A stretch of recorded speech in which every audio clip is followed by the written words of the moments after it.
हर हर महादेव, हर महादेव।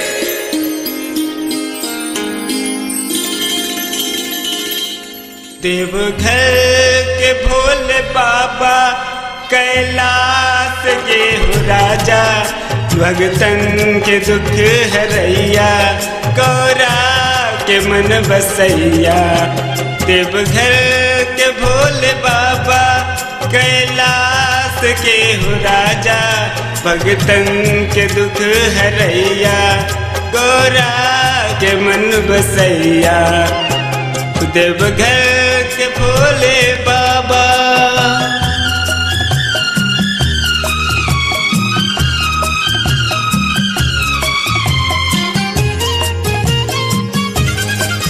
जाके समुद्र मंथन में विष पान करे वाला, विनती हमर भी सुनला हे नाथ बस हवाला।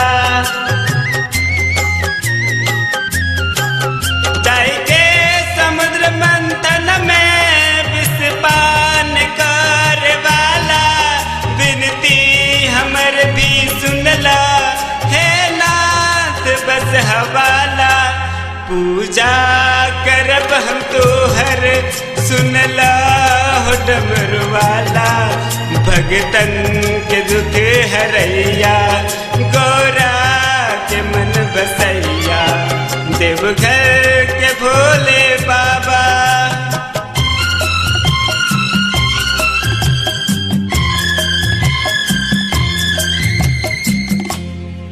बोल बम बोल बम बोल बम बोल बम बोल बम बोल बम बोल बम।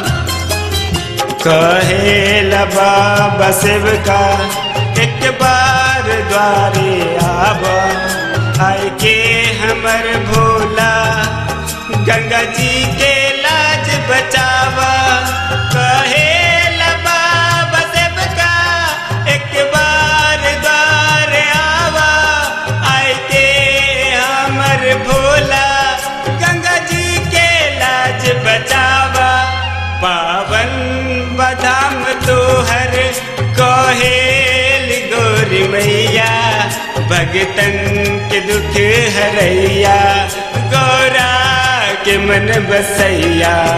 देवघर के भोले बाबा कैलाश के हो राजा, भगतन के दुख हरैया गौरा के मन बसैया। देवघर के बोलो बाबा बैजनाथ की, बोलो बाबा केदारनाथ की। हर हर महादेव, हर महादेव। जाटा में तो हर गंगा निर्मल बहो कर पानी, सबके मुख पे बाबा तो हर ही नाम बानी।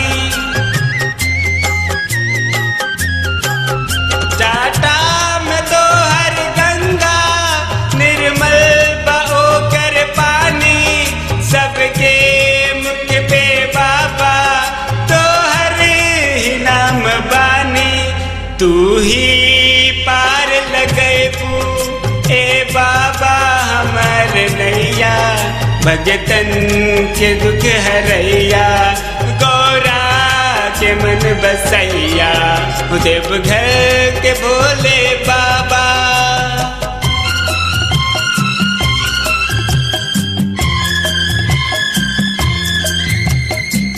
बोल बम बोल बम बोल बम बोल बम बोल बम बोल बम बोल बम। लंकेश तोहर शरण में करेल जय जयकारा, खोली दोए मोरे बाबा अपन ज्ञान के भंडारा। लंकेश तोहर शरण में करेल जय जयकारा, खोली दोए मोरे बाबा अपन ज्ञान के भंडारा। सिरवा झुका के रोहित पड़ील तोहर पैया, भगतन के दुख हरैया गौरा के मन बसैया।